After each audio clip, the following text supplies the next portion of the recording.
कम उम्र से, और उनका ये बताना कि उनका घर बिल्कुल गांधी मैदान के सामने से था, माँ हाथ पकड़कर ले जाती थी और हर किसी का भाषण सुनना। सही बात है, क्योंकि गांधी मैदान तो केंद्र है और बड़े बड़े लोग आते थे भाषण देने के लिए। मुझे थोड़ी देर के लिए तो रश्क हो रहा था कि मतलब वो चीजें उन लोगों को सुने होते। लेकिन यहाँ पर उसके बाद निकाल कर लाए और पटना कॉलेज, जो कि ये वाला हिस्सा इसका जुड़ जाता है, पटना कॉलेज में भी वो पढ़े। हालांकि राजनीति के बारे में तो उन्होंने कहा कि स्कूल में ही सोच लिया था जब स्कूल में पढ़ रहा था मैं, लेकिन पटना कॉलेज तो हब रहा है। जितने बड़े नाम आप ले लीजिए, उनका कनेक्शन आपको इस पटना कॉलेज से मिल जाएगा। और इसीलिए एक जो यहाँ के सभी छात्रों के मन में भी बात उठती होगी कि उस समय का पटना कॉलेज और आज का पटना कॉलेज कुछ फर्क है।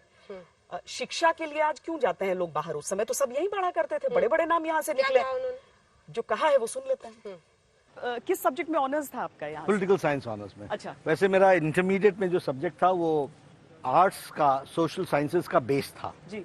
आई had economics, history and political science. History department ये ऊपर है। अच्छा।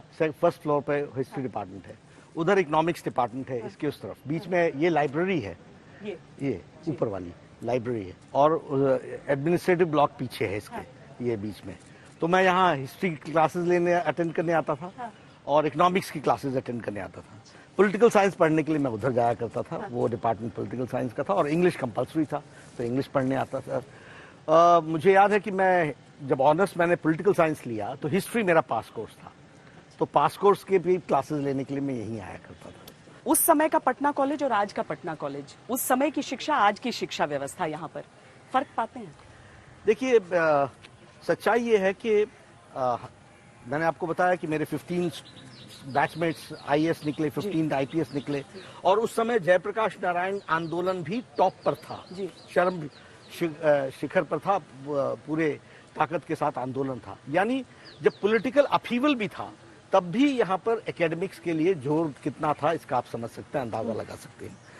लालू जी के आने के बाद शिक्षा में बहुत बड़ी गिरावट आई और सिस्टम्स टूट गए, व्यवस्थाएं टूट गईं, प्रोफेसर्स की नियुक्तियां बंद हो गईं, प्रोफेसर्स की नियुक्तियां भाई भतीजेवाद को लेकर के एडहॉक रखना शुरू कर दिया।